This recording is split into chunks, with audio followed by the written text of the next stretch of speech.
It is my pleasure to introduce Ambassador Suzanne Chinoy. He is the Director General of the Manohar Parrikar Institute of Defense Studies and Analysis, what we call IDSA in Delhi. This institute is the research organ of the Indian Defense Ministry.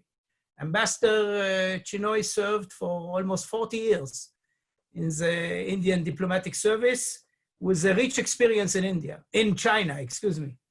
And I would like to mention that it was our honor to host him with a delegation from his institute in September as part of our ongoing strategic dialogue. And between JSS and IDSA, I personally came to know IDSA in the 90s, and since then I see this institute as a good friend of mine. I always feel very welcome there, and I would like to thank Ambassador Chinoy for giving his time and to brief us on the Indian perspective on Indian-China relations. We all have heard some bad news recently about eruption of violence. And I'm sure that Ambassador Chinoy will give us an excellent introduction to what has been happening. Ambassador Chinoy, it's your floor. Thank you very much, and good morning to you all in Israel. It's good afternoon for us here in Delhi. I want to thank Ephraim for having actually invited me, and I want to thank the Jerusalem Institute for Strategy and Security for not just having asked me to speak today on this important topic, but also for that wonderful visit and exchange that we had last year when I visited Israel at your invitation. That visit left a very deep impression on me, and it underscored the fact that India and Israel are destined to enjoy even closer ties. That having been said, I have been asked to speak on the subject of India-China relations. And it's a fact, as Ephraim just mentioned, that I've spent the better part of my life, my professional career on China, and that I continue to work in no small measure on subjects related to China, even in this current assignment. The first proposition I would like to make is that India-China relations are ancient, and that India has always attached great importance to its relations with China. China is our largest neighbor, and we have always strived for peaceful and cooperative relations with China. There is a historical frame in which we must understand India-China relations. At the very beginning, we look at the distant past, which is about 2,300 years ago, when during the great Ashokan Empire, Buddhism was spreading in India's neighborhood. And it was at that time that Buddhism also spread all the way from India to East Asia, to China, and to other parts of that region. By and large, we've had friendly and cooperative relations through the ages. We had the great Chinese travelers like Fa Xian and Xuanzhuang, who visited India in around the 4th and the 7th centuries AD. They came in search of knowledge, in search of scriptures and Buddhist, Hindu, Pali, Sanskrit texts, which were taken back to China and which have continued to have a very deep and abiding impact on Chinese culture. When we look at the Middle Ages, we find that contacts are largely episodic. There is a frame of reference during the Ming Dynasty when you have Chang He, Admiral Chang He, the eunuch admiral out of Nanjing, which was then the capital, launching a few missions and voyages across Asia and the waters of the Indo-Pacific. And that is really around roughly 1421. And that's a long time ago, 600 years ago. And The interaction, therefore, was very episodic through that particular maritime contact. And we in India have very little to recall that particular frame of reference which brought China into these waters. Thereafter, in the 17th and 18th centuries, India and China were fellow journeymen in being exploited by the colonial powers. At one point in the 17th century, India and China comprised 40% of the global GDP, and we were at our zenith when colonial powers took over, and there was a great degree of erosion of our capacities, and we actually went into. I'm sorry, I'm getting a little echo suddenly, but I suppose it's going to sort itself out. So after the 17th century, colonial depredations took over, and we thereafter find ourselves in the 20th century, where there is a certain degree of sympathy between India and China in terms of India striving for its independence and China trying to overcome the civil war and achieve its own nationhood. But I think the point of departure really is 1947 for us when we achieved independence, in 1949 for China when it became the People's Republic of China. And thereafter, we have actually followed fundamentally different paths, although some of the basic objectives of these two large and populous countries have been rather similar in terms of alleviating poverty and bringing development to the large masses of our peoples. But the Chinese went down the communist path, the authoritarian single party system. In India's case, we were a democracy right from the word go in 1947. Our relations in the 1950s initially were predicated on the concept of, on the kind of idealistic concept of India and China having a modicum of brotherhood, Asian brotherhood, the Bandung Conference.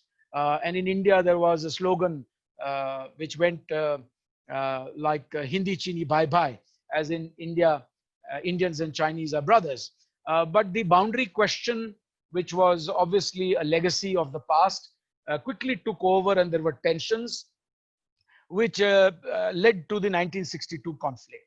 So that's the other point of departure. 1962 actually created a huge hiatus in our dialogue and contact, although we were cheek by jowl in Asia.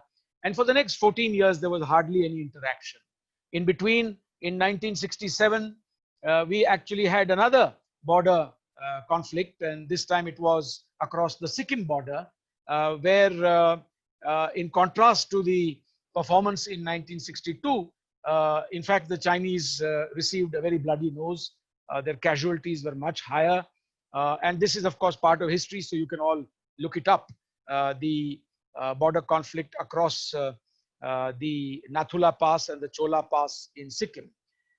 It was a short-lived sort of conflict. Thereafter, in 1976, we re-established ambassadorial level relations. And around that time, both sides began to think of how we can advance relations without necessarily having resolved the biggest of the problems, which is the boundary question. Of course, there were other related issues by then in India-China relations, including, for instance, the flight of His Holiness the Dalai Lama to India in 1959 and his presence in India, which had become a point that somewhat irked the Chinese, although in the initial stages, when the Dalai Lama actually came to India, they had not said so in so many words. But anyhow, the Dalai Lama continued to be a spiritual and religious leader widely revered in India, and we have hosted him as a respected guest since then. After 1976, we get to the early 80s when we begin our dialogue on the boundary question. It leads to the visit of Rajiv Gandhi in 1988. And mind you, the Rajiv Gandhi visit in 1988 also became a new point of departure, because one of the key agreements that we reached during that visit, and I was part of that visit, was that the fact that there is a boundary dispute between India and China should not come in the way of developing our relations in all other areas, whether it is social, people to people, cultural, economic, investment ties. We should permit those sectors to develop. So that became the new sort of foundation which guided our relations until recent times. Now, there were other points of sort of time in our relations when relations did get jolted. For instance, in 1998, when India went nuclear and weaponized its nuclear capabilities, the bottom had actually fallen out of our relations because the Chinese had greatly objected to the context in which we had nuclearized and weaponized our capabilities. But it took about only 2 years. And by May of 2000, we were actually at the turn of this century, we had kind of picked up our where we had left off with China, and it was back to business as usual. Another big point of departure is 2001, when that's a very fateful year for what we see today in geostrategic terms, for two reasons. That in 2001, you have firstly 9/11 taking place in the United States, and the US goes about readjusting its policies globally.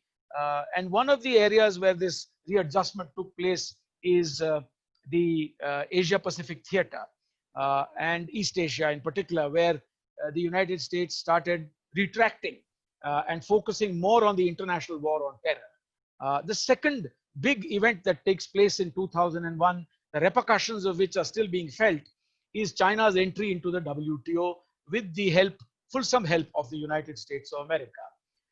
And this is a point of time when China really takes off in terms of its economic development, and there's no looking back.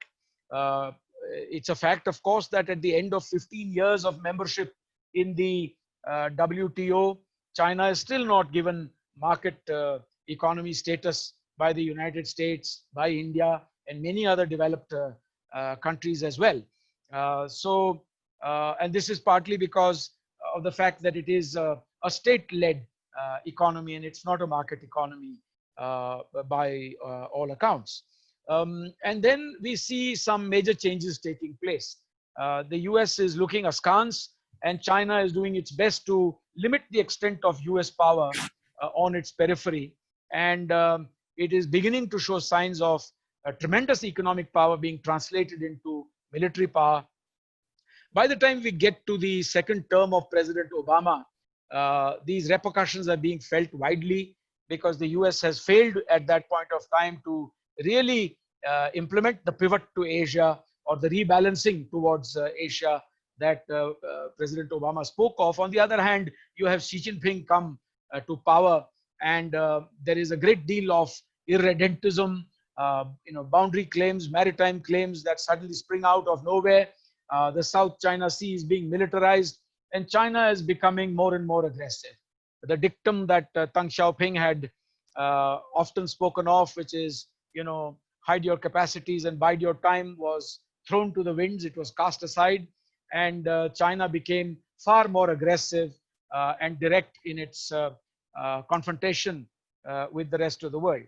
So that is the strong context, background, rather, in which I wanted to posit what has happened recently. In terms of India-China relations, we have found that this aggression that China began to develop in the last decade has manifested itself in various parts, not just limited to the East China Sea with regard to the Senkakus, not just with regard to US ELINT and other operations of the type that we saw in 2001. You also had that EP3 incident of Hainan Island, where US ELINT aircraft was in a kind of situation mid-air with a Chinese fighter aircraft. So that kind of aggression was being slowly felt in other parts of Asia. It spread to Southeast Asia in terms of the claims over artificial islands and the construction of artificial islands in the South China Sea. And with regard to India, on the borders with India also, we saw that there was much greater toing and froing. The Chinese were building much more infrastructure than before, coming to various places much more than before, and trying to ingress and probe in various parts of our boundary.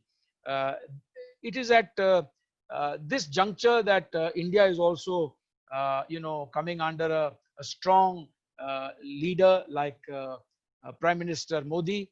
And 2014 onwards, India is gradually becoming a different India in terms of its capacities, in terms of its resolute determination on matters of sovereignty and territorial integrity. And in 2017, you are aware that we had this altercation and the standoff at the Tri-Junction with Bhutan. India, Bhutan, China, Tri-Junction. It's called the Doklam Incident. That face-off lasted for 73 days. It was more to do with the fictitious claim that China has over Bhutanese territory, and Bhutan and India have a very close, fraternal relationship, which commits us to Bhutan's sovereignty and territorial integrity as well. Now, cutting, short the chase, let me come to the current situation. We have found that in April and May this year, the Chinese, who normally conduct some occasional exercises in Tibet, etc., suddenly came with very large numbers. They shifted a very large number of a body of troops and their equipment, guns, etc., suddenly towards the northern part of the Ladakh sector, and moved in considerable force and began to sort of come into places which would have naturally caused a fair degree of unease on the Indian side. There were a few incidents involving Indian and Chinese troops on the 5th of May and the 9th of May in different parts of our border areas. And because both sides have this agreement of long standing, reiterated through multiple sort of protocols, that neither side will use force, as in neither side will use weapons. The soldiers did not use weapons, but when a small body of our troops, led by a colonel, a commanding officer, went to a point on our line of actual control as a confirmatory patrol to see that disengagement that had been agreed upon at the corps commander's level was truly being implemented. The colonel and some of his men were attacked with barbaric weapons, and these were medieval type of weapons, clubs studded with nails and iron rods and things like that. And so, while there were no shots fired as in accordance with our protocol, the Chinese at that point had outnumbered our small confirmatory patrol and attacked them mercilessly, causing a large number of casualties. Naturally, the Indian troops in the rear echelons were also sort of quickly aware of what was happening, and in a very robust response, our troops moved in and engaged them in hand-to-hand combat. And it's very sad to note that India lost 20 of its brave hearts in that hand-to-hand fight in fading light in the darkness on icy ledges at those great heights in Ladakh.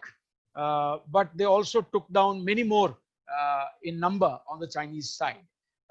As is the nature of the Chinese system, they are unable to, in an authoritarian system, even reveal facts, whether it is the COVID-19 statistics or the origin of the virus, whether it is the number of men they lost.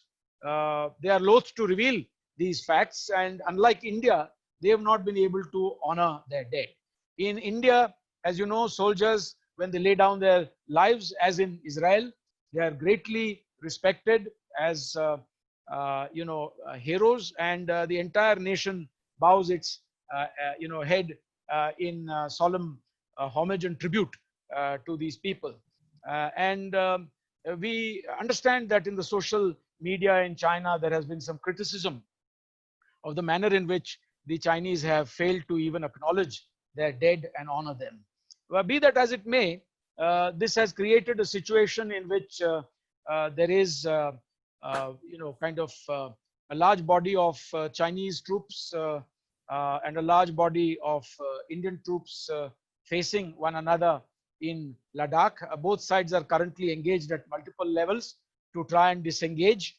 Disengagement is a slow and long drawn process, and we hope that in due course of time there will be greater progress. Now I want to quickly come to a few other facts. This incident has also revealed that the Chinese are no longer following all the numerous protocols that we have actually entered into with them. So in one fell swoop, they have disregarded the hard work that was done over several decades. I've been a part of a number of those agreements and their implementations for CBMs, etc. So I can tell you with a heavy heart that they actually cast all these protocols aside. And on our side, it is also a fact that public sentiment is very, very strongly against China today. It's not just as a result of China's actions on our border, but also the long drawn tandem that they have shown with Pakistan, their tendency to even try and bail Pakistan out in the Financial Action Task Force meetings. It's usually China and Turkey that will speak out in favor of Pakistan when the rest of the world is calling out Pakistan for having failed to implement its commitments. I think they've implemented only 5 of roughly 27 or 28 citations that they received under the FATF. China has long shown a tendency to bail Pakistan out, even at the United Nations under the 1267 Al-Qaeda and Sanctions Committee, whenever there is a listing to be done of these terrorists and terror groups that are hosted in Pakistan. China has this long-standing military and nuclear cooperation agreement with Pakistan. So there are a number of reasons why public sentiment is today very high, and sort of against China. We remain deeply sensitive to China's actions. China has also moved into new areas in India's neighborhood. In South Asia, they have moved into countries like Nepal, Bangladesh, Myanmar, Sri Lanka, Maldives, apart from Pakistan. And this they have done without any effort to explain their intentions. Their capacities are apparent. If you come with 50 tanks, I can see that you have 50 tanks. But it is intentions that are not clear. I don't know if you're going to use those 50 tanks. The point I'm making is that when China moves into South Asia, it has failed to reassure its neighbors, and particularly India, of its intentions. China has also moved into the maritime space in the Indian Ocean in recent years. And as I mentioned to you earlier, the last time they were really seen in these waters on a consistent basis through a few voyages was 600 years ago. So we understand that China is a large economy and has many trade and energy slocks that pass through the Indian Ocean.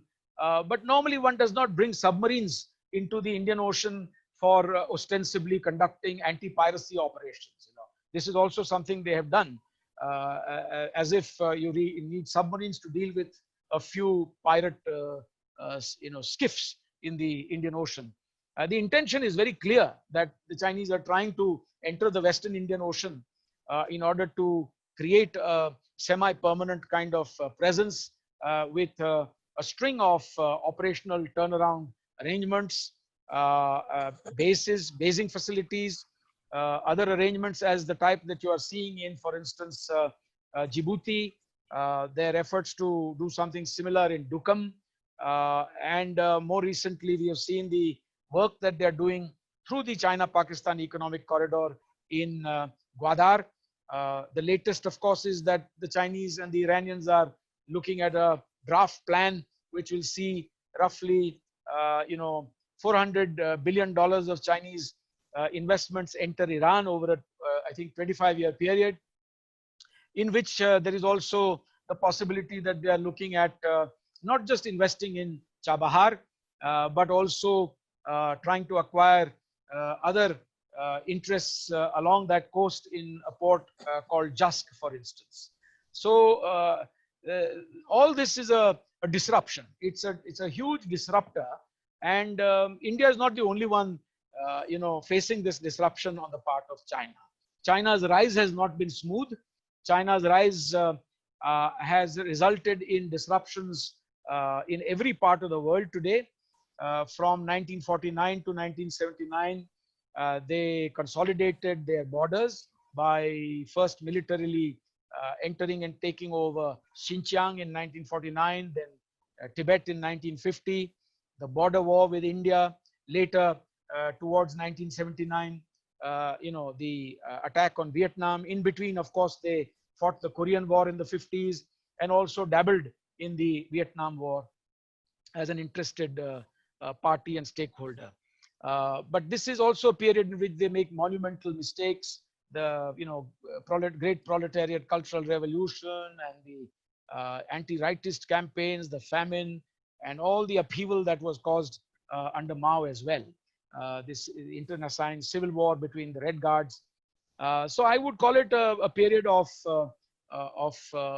mixed achievements in terms of building a nation, but also a number of disasters. In the second phase, between 79 and 2009, China seems to have done remarkably well in terms of its economic growth and development, in terms of its overall relations with the United States and Western countries and with neighbors.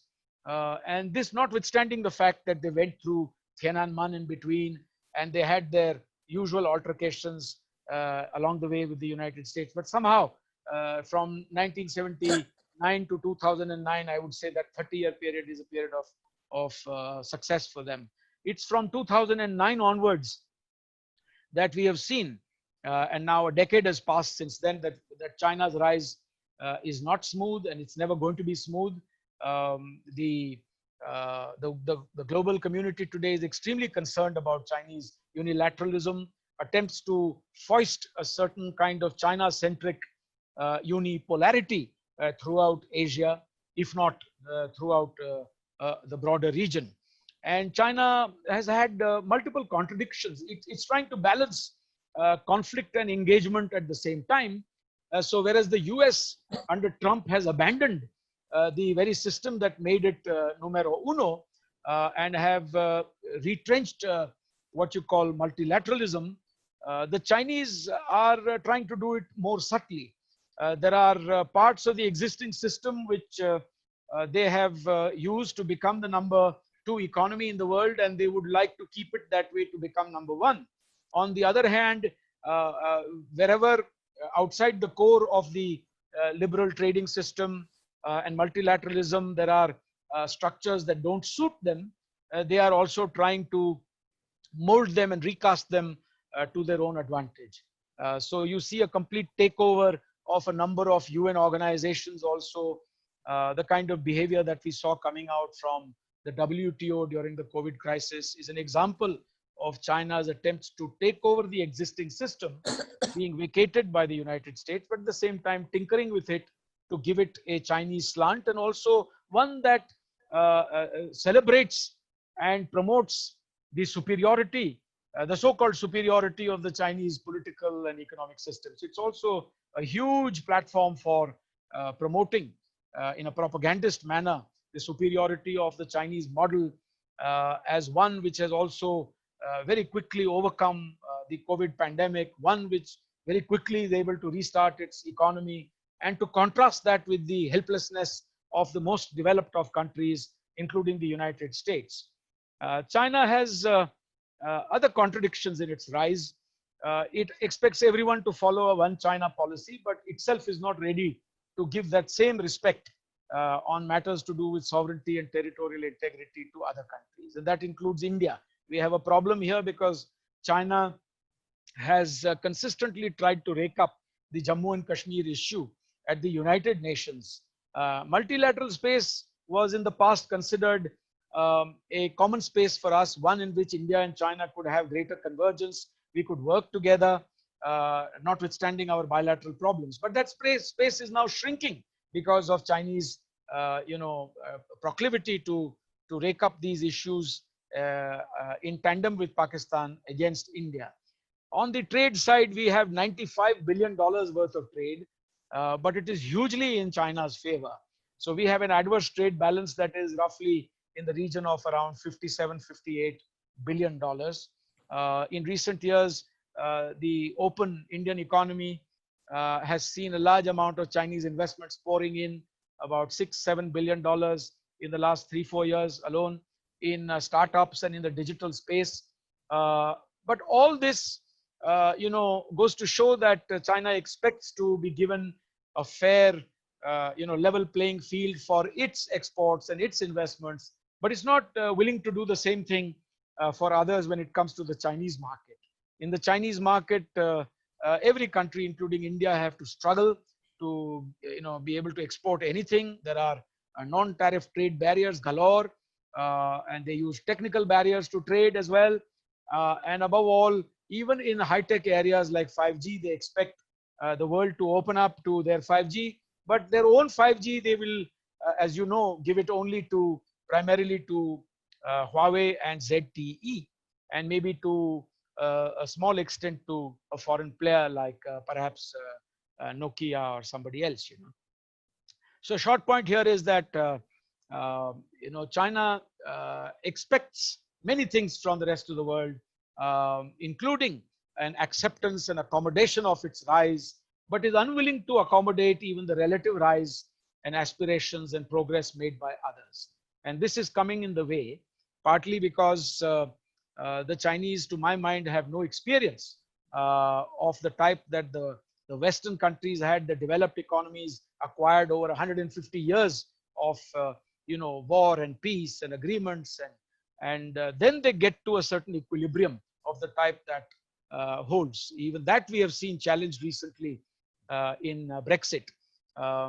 So if you're looking at the changes in China, which have taken place only in the last 35 years or so, then obviously it's the same generation that was earlier on bicycles and in blue and green, tunics, working, and leading ordinary lives that today have this newfound success. And to me, sometimes it raises the question of whether they actually understand the nature of power and how to exercise power in a manner that is accepted by the rest of the world and not rejected. So China very easily gets into these situations where what they do is resulting in a lot of pushback by the rest of the world. And we see this much more today than in the past. And I attribute it to a lack of understanding of the very nature of power, especially new power. So I thought I should say these few words. As far as the Indo-Pacific is concerned, you are aware that China's maritime activities are causing much greater concern today throughout the region.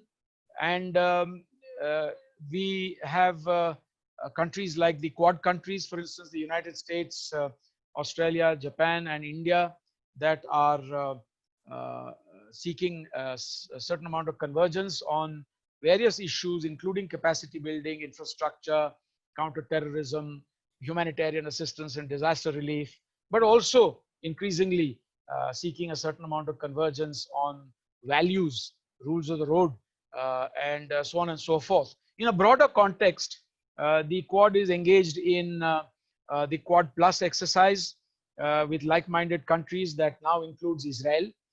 It includes Brazil. We have seen this recently in terms of the online dialogues that have been held by the Quad in the Quad Plus framework.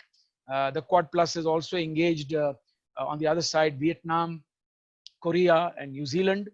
And this is likely to become more frequent, and perhaps that space will also grow. The Chinese are suspicious of both the Indo-Pacific and the Quad. As for the Indo-Pacific, they see it as a concept that reduces and erodes their importance. In the Asia-Pacific construct, which in my view has outlived its utility, with growth, economic growth having spread beyond East Asia and Southeast Asia, now to South Asia and on to the eastern part of Africa, there is no gainsaying the fact that the Asia-Pacific is a thing of the past. And a more representative concept is the Indo-Pacific in terms of how the two oceans are integrated in regard to trade, in regard to energy flows, how the two oceans and the oceanic spaces in between are integrated today with regard to investment flows, in regard to even threats like terrorism, proliferation, etc. So the Indo-Pacific is a far more representative, current and contemporary concept. But the Chinese find it hard to accept because they think it's a kind of sinister plot on the part of the United States and its friends and allies and partners to contain China. And they tend to look at the Quad in a very myopic manner. Some scholars even suggesting that it is the nucleus of an Asian NATO. Well, we don't see it that way, but certainly the future of both the Indo-Pacific and the Quad will depend on the evolving geostrategic situation in the region. And much, of course, will have to do with how China behaves and how China sort of conducts itself as a responsible or not so responsible member of the international community. Because we would like to see a China there which adheres to the fundamentals of UNCLOS, which adheres to the fundamental principles that we have propounded, that there could be disputes, but disputes should not lead to conflict. And if there are differences, we must not allow them in the first place to become disputes. If there are disputes, they don't have to result in conflict. And that dialogue must always guide the settlement of all disputes. But these are homilies that democratic countries are committed to. And for a country like China, of course, today many of these things don't matter. So anyhow, we've entered a stage where the world is grappling with COVID.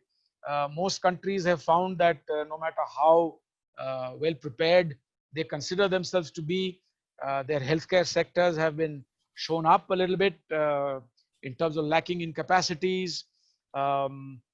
This is the time for the world to actually engage in a broader dialogue, to commit themselves to the creation of new structures for peace and cooperation, and to build a new security and economic architecture for the world to pull out of this crisis and for everyone to survive together.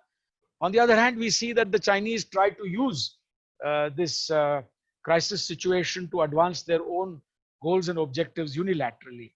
And there are many reasons why they are doing it, but they are too detailed for me to mention. There are internal reasons. There are reasons to do with their relations with the United States, which are spiraling downwards. And I don't see how the US-China, conflict of interests will ameliorate or improve itself anytime soon. But for the rest of us in Asia, I can assure you that we will have to live with, this kind of egregious Chinese behavior for some time. In India's case, we have a robust leadership. The Indian military is fully prepared, and it may have also surprised the Chinese somewhat. They are given to taking things for granted. But this is a battle-hardened army, full of experience, with in very high spirits. And on the border, we have mirrored their deployments, gun for gun, man for man, and all elements of the Indian armed forces are ready to serve the nation whenever required. And there is no question of allowing China to get away with its unilateralism. Of course, we want peace, but peace cannot be dictated by one side, and it cannot be on unilateral terms.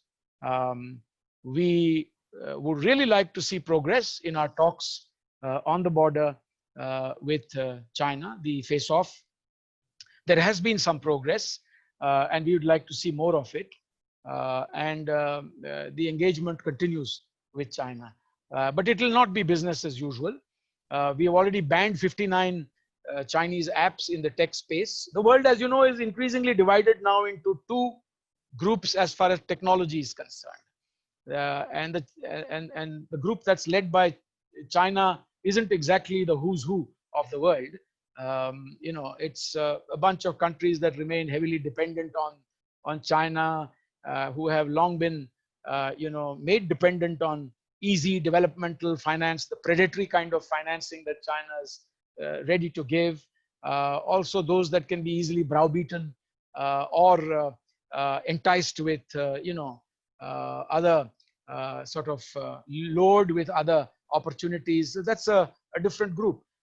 We believe that technology is being weaponized, and we have to be careful where data localization and data flows across borders is concerned. Trade decoupling is going to be difficult for everyone. Everyone's attempting a certain amount of decoupling from China today, not to want to put all eggs in one basket. India is no exception. We want to develop our own capacities. We are not trying to decouple for the sake of decoupling. It's with the very, you know, acceptable objective of creating our own capacities so that we can have more of make in India, more of employment, more of value addition in the Indian economy, not just processing things or selling raw materials for the Chinese to complete the job. So under what Prime Minister Modi has called the Atmanirbhar Bharat Abhiyan, which is the sort of self, you know, reliant India program, we want to enhance our own manufacturing across the board. And on trade matters, the global value chains are very complex today. Even for Indian manufacturing, a lot of it actually is linked to China. So that will be a slow process. It's not an overnight thing. It has to be done wisely, not for the sake of doing it, but with the objective of improving our own capacities. On technology, I think the choices are more stark today. Yeah, not just for India, but perhaps even for the rest of the world. Britain has, you know, taken a decision. Australia has taken a decision. I'm sure a time will come when Israel, with all its formidable technological capabilities and fairly close relations with China as well, will have to take a call at some stage. But I'll end here because I thought we can have a conversation as well. I don't know if I've been able to cover everything, but I was trying to sort of put together around 2,500 years of history and contemporary ties and a 360-degree view, all in about, you know, 35, 40 minutes. Thank you. Thank you very much, Ambassador Chinoy. And if there are any questions, please raise your hand or use the chat function to let me know that you have a question. Yes, I have. Yes, Amidro. Thank you very much for the comprehensive explanations.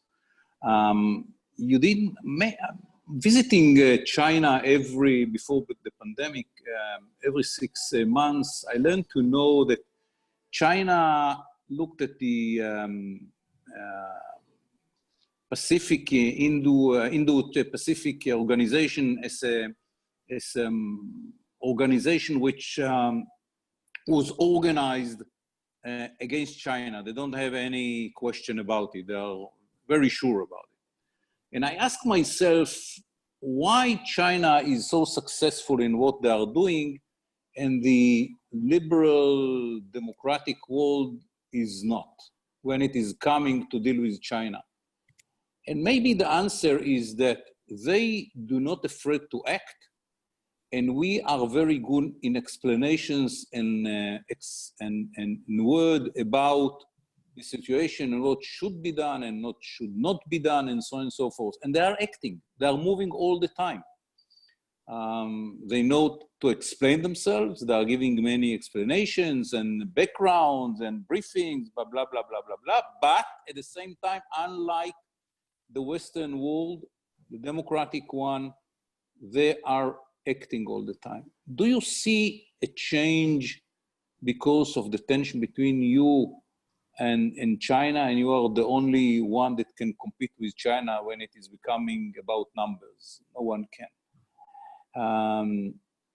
Do you see a change in the attitude of India towards China, and that might move to more actions than explanations? Thank you, Mr. Amidrov. You've actually made 3 points. I'd like to take the first one about the Indo-Pacific, and then the fact that they act very fast. And then lastly, whether we will stop giving explanations, we as in the democratic world, and be more inclined to act like the Chinese do.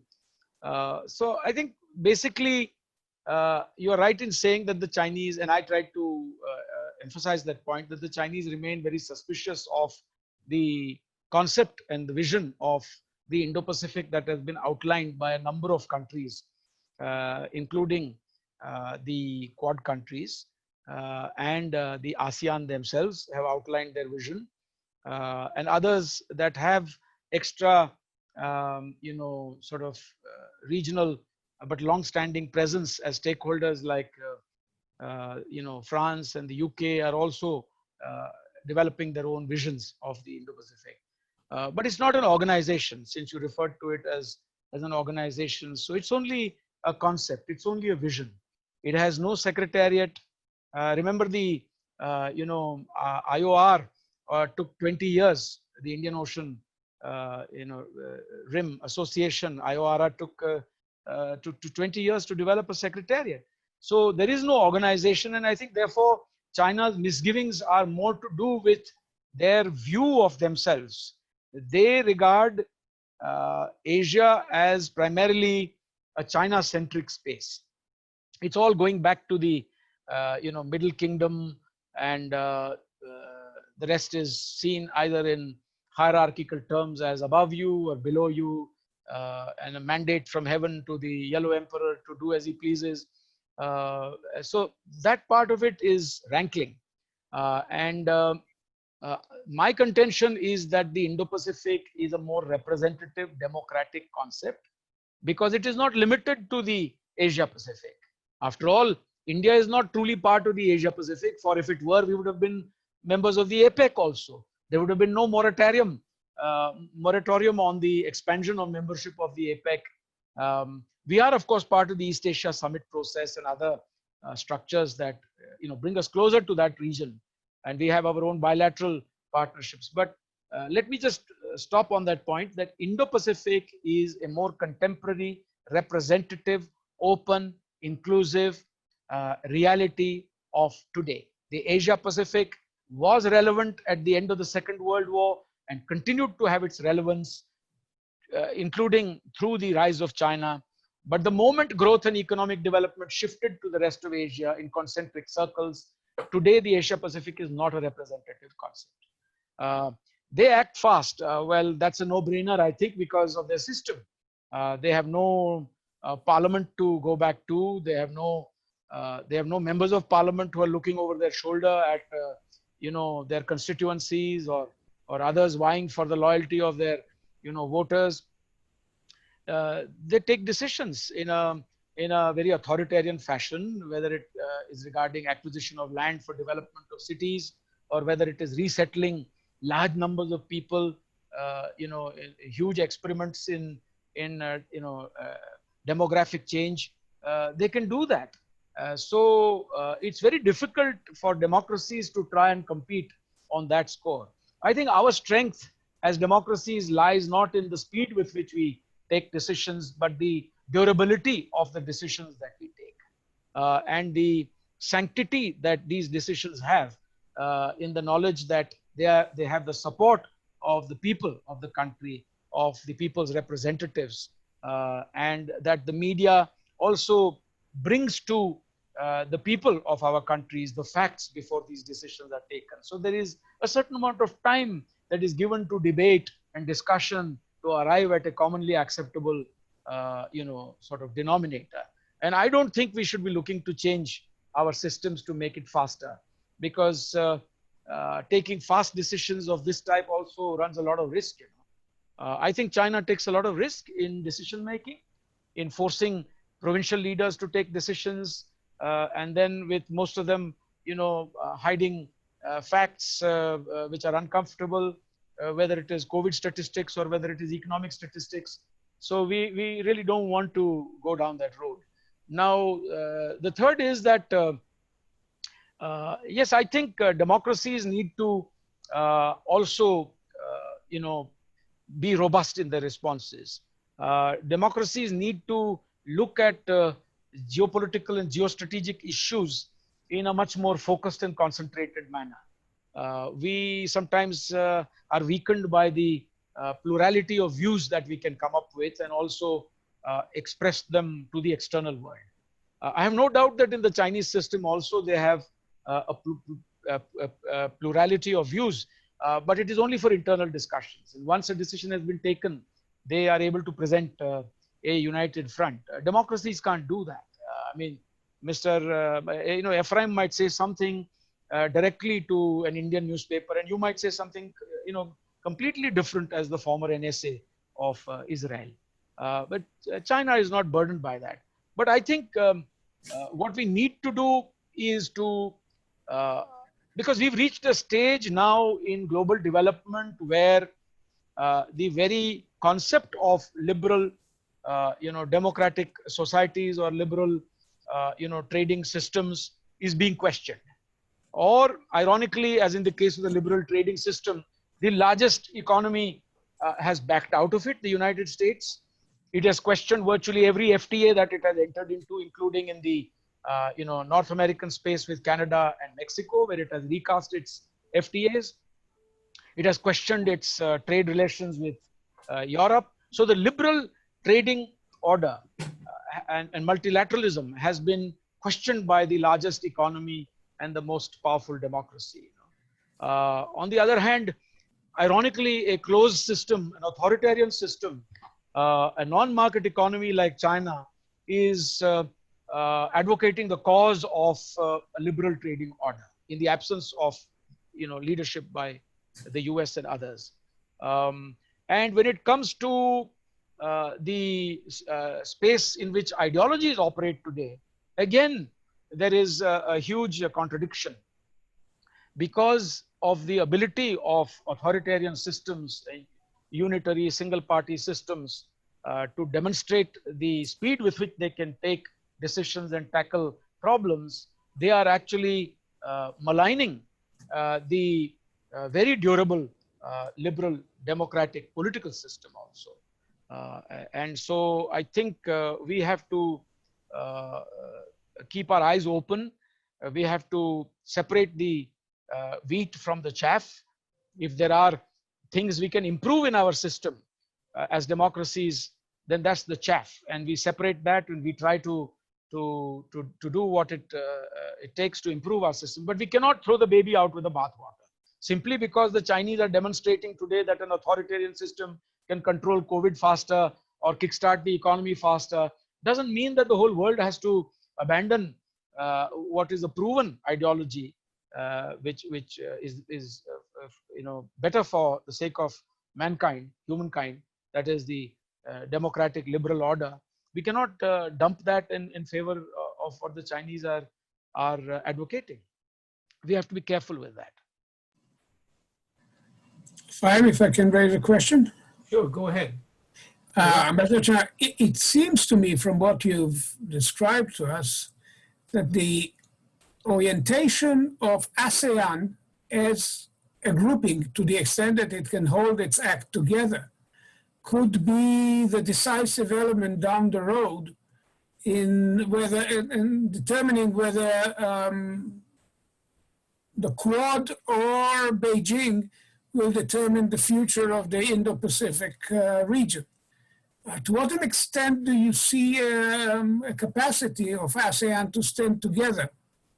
Jakarta could be crucial. The smaller players can be very significant. We have our own special relationships with at least one and maybe more. to what extent is this already at play?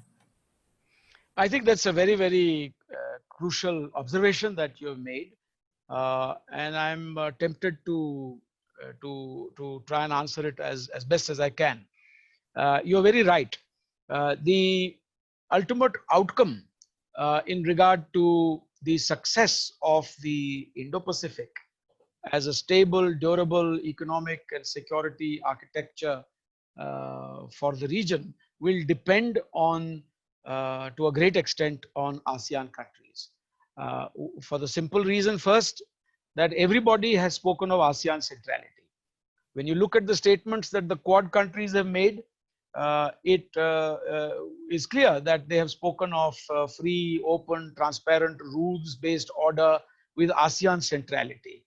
Of course, they've also all added freedom of navigation, overflight, and unimpeded commerce.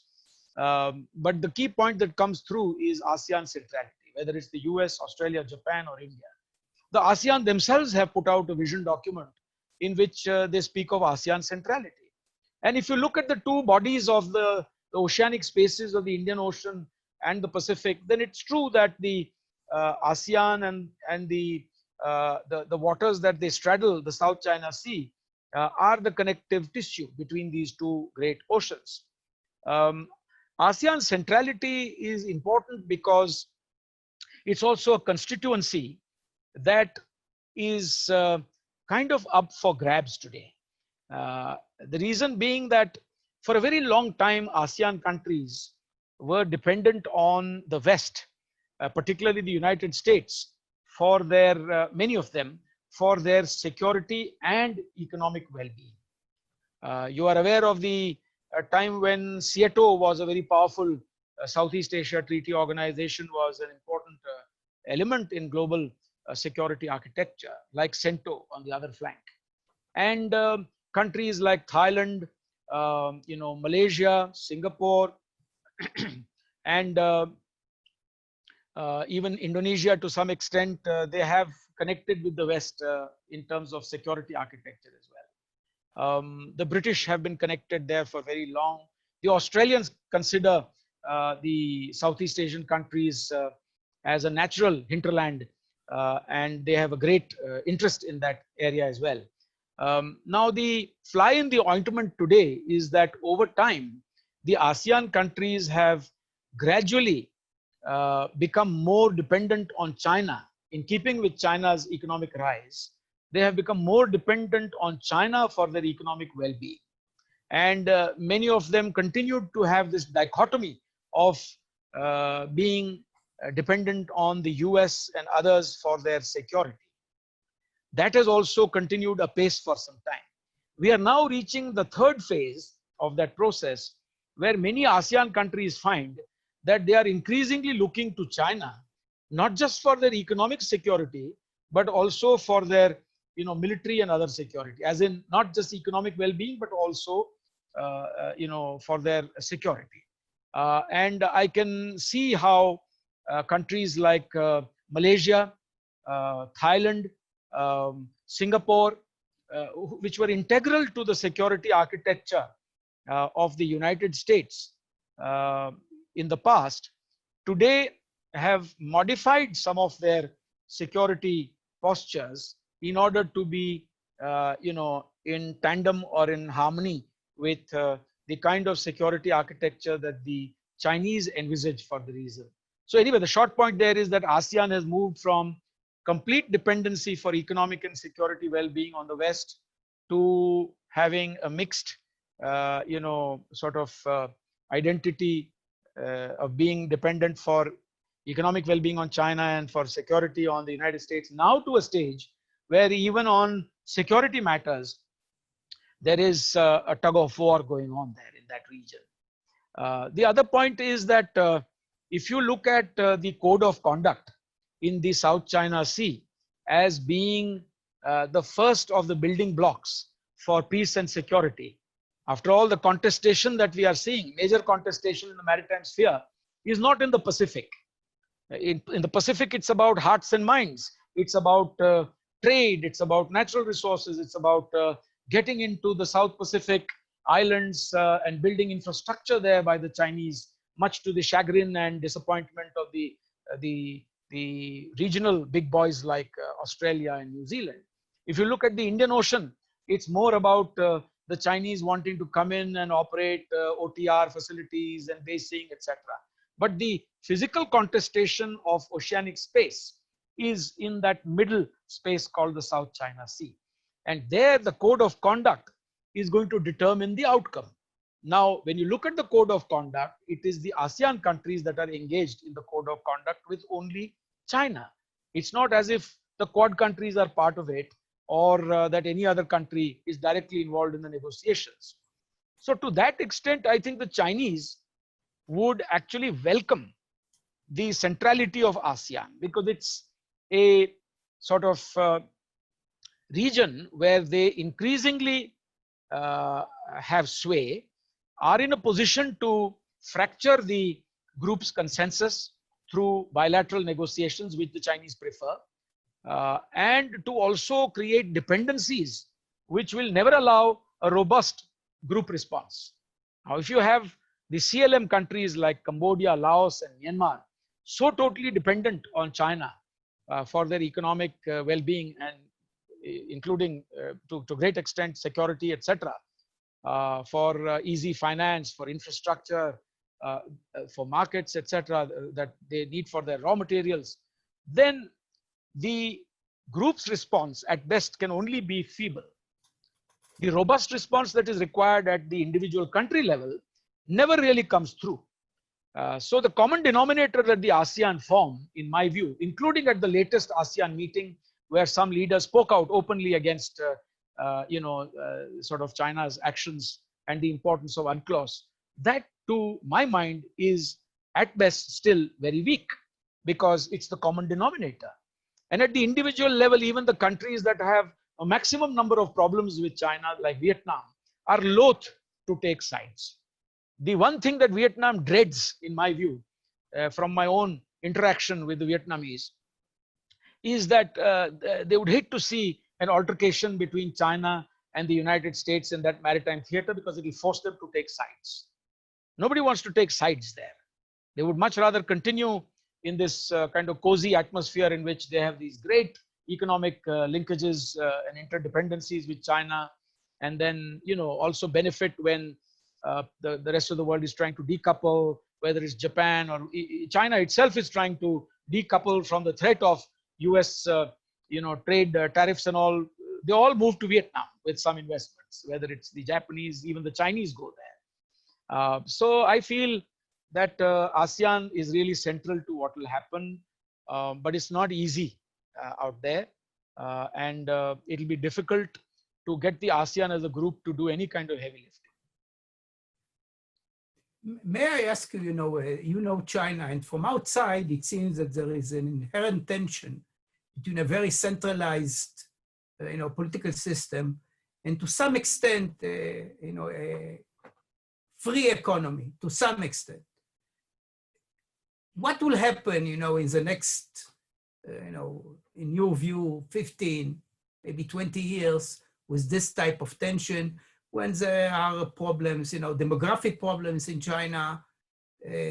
Will they be able to continue to sustain this type of what you call robust or aggressive encroachment in the region? My personal view is no. And I have to explain why I would say that or take that particular view. You see, China as a civilization, as a culture, as a people, as a tradition, has a very long history. And if we are looking at the last 3,000 or 5,000 years, then you can expect that there will be a continuum of that same order in the future as well. But can I say the same for the Communist Party of China? Certainly not. Because the Communist Party of China and its ideology and the structure that they have put on this civilization called China is a very new phenomenon. The party will celebrate its centenary in 2021. There is another big centenary coming up in 2027 when the People's Liberation Army will celebrate the 100th anniversary of their founding. We have in place a leadership in Xi Jinping that has moved away from the collegial style of leadership exhibited by his predecessors to a very centralized leadership in which only one person matters.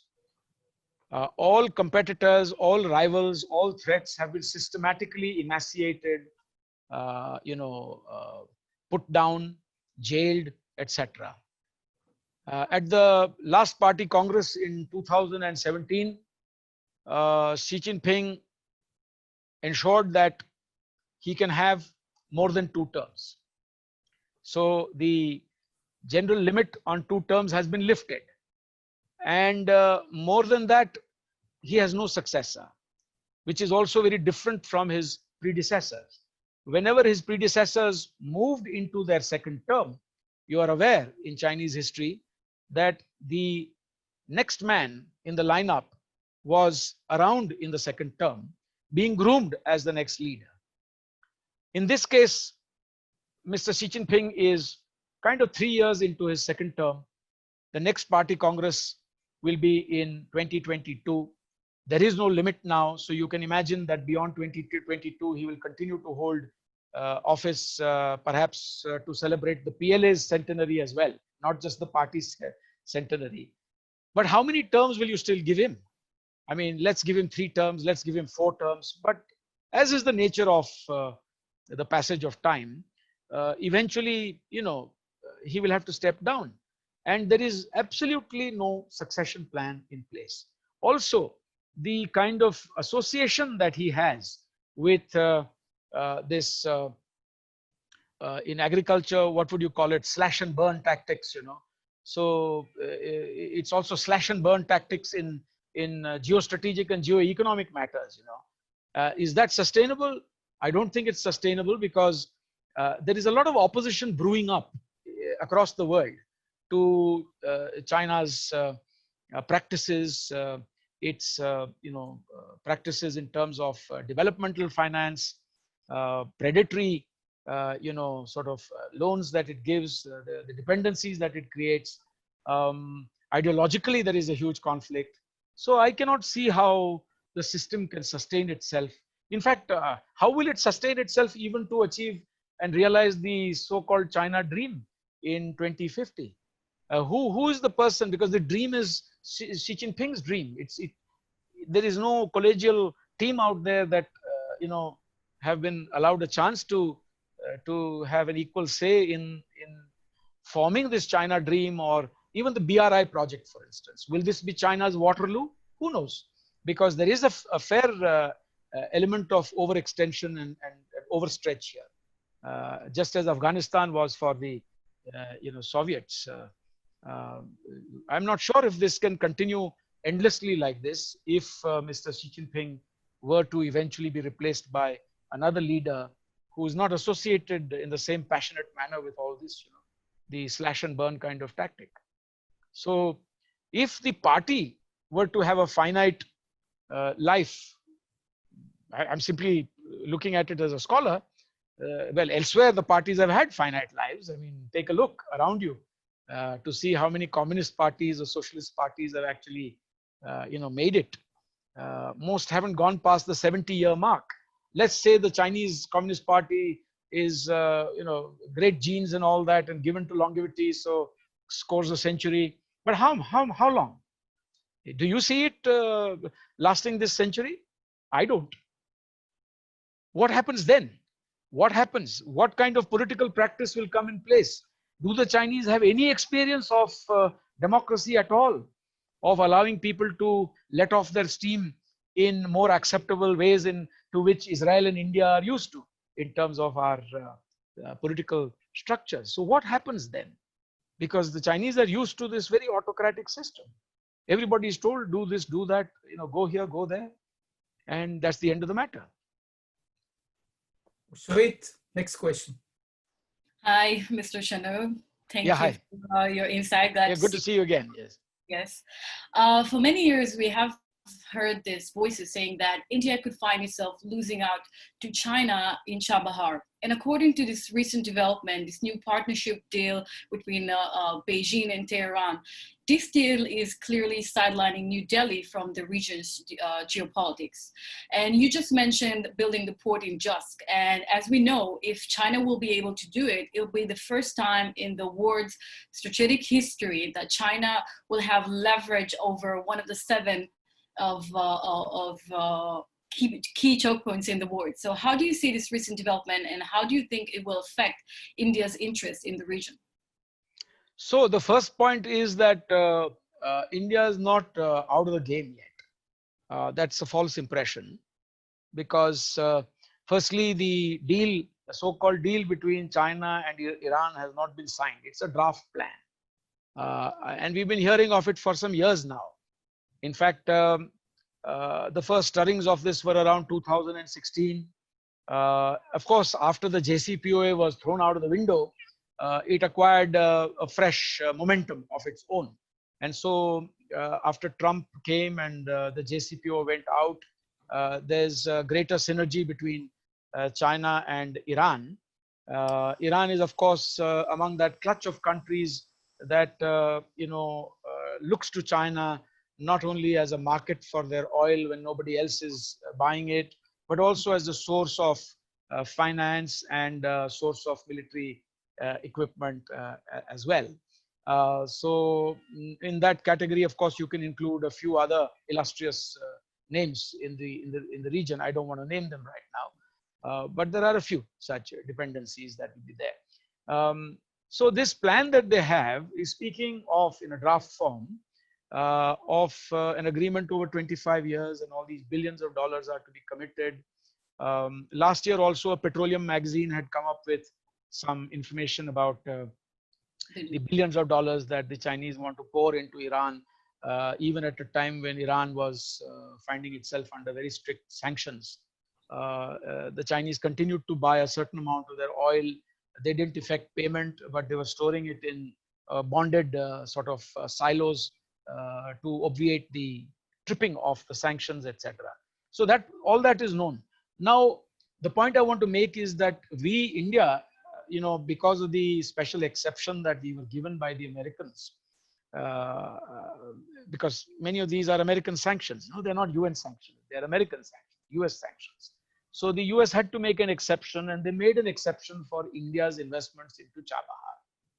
And I was on Afghanistan, where there is a common convergence of interest between India and the United States, as with all like-minded countries in the region, to be able to build up Afghanistan's capacities and provide them relief, succor, etc. So, for instance, the wheat shipments that go from the west coast of India to Afghanistan do so via Chabahar. And with that in mind, India invested in Chabahar about $85 million US, and it was to be spread over a few years, going up to roughly about $400 to $450 million. Acquisition of 2 berths at the Shahid Bahasti terminal, and this was also part of India's larger vision of the international north-south transit corridor, which would pass through Iran and connect India with Central Asia and the rest of the Eurasian landmass. Now, shortly put, we are not out of the game yet, and nobody said India can't be there.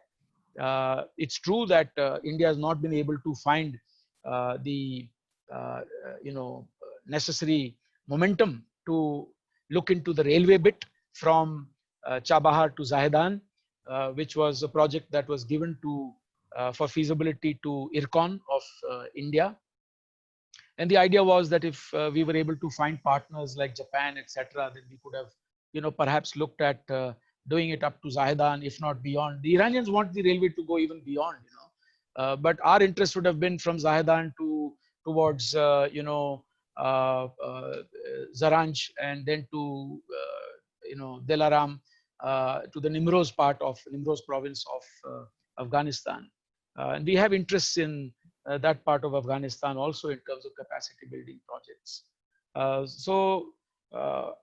The other point I want to make is that remember that infrastructure is a public good.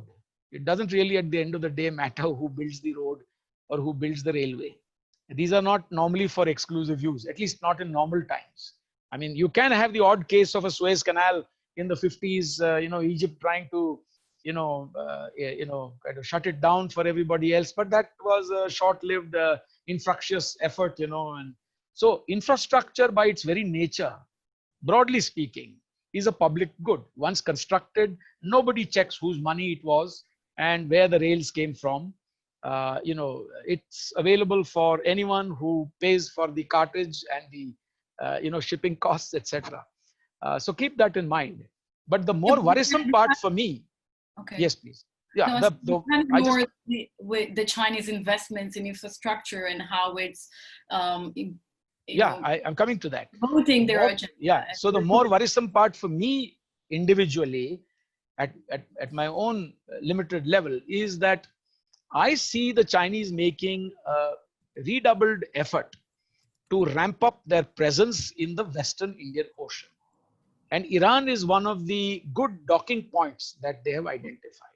Of course, Pakistan remains a perennial partner. You're aware of the CPEC and Gwadar.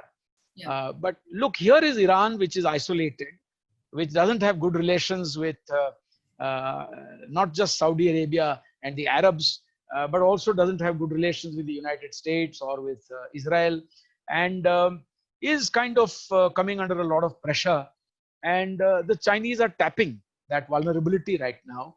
So I would go back to last year's exercise, for instance, the trilateral exercise, naval exercise that the Chinese conducted in the Strait of Hormuz with Iran and with Russia. And then later, of course, the Chinese did another trilateral exercise with Russia and South Africa. And when you kind of join all the dots and look at this in tandem with their presence as an independent navy in the Gulf of Aden, their growing ties with Saudi Arabia, with Qatar and all the other Arabs across the water for energy, gas, oil, etc. The huge investments that are coming in from China into these countries as well. Then you look at the kind of basing that they have developed in Djibouti, the possibility of Doklam, the possibility of Jask on the Iranian coast further up, and the OTR facilities. That produces for me a disturbing picture. It produces a picture in which Iran is only a cog in the wheel for the Chinese game plan for the Western Indian Ocean. And one of the linchpins there will be the CPEC and Gwadar. And the strongest right arm there will be Pakistan. But if China can achieve that, then there is greater scope for disruption in the Western Indian Ocean. Any other questions? Okay, Ambassador Chinoy, Sujan, thank you very much. And it's a pleasure to be able to see you at least on Zoom. Yeah. And with the help of God, the coronavirus will be over, we'll have open skies, and we'll be able to conduct our interactions face to face. Thank you very much, and all the best to you and to India. Thank you very much. Everybody from Jerusalem.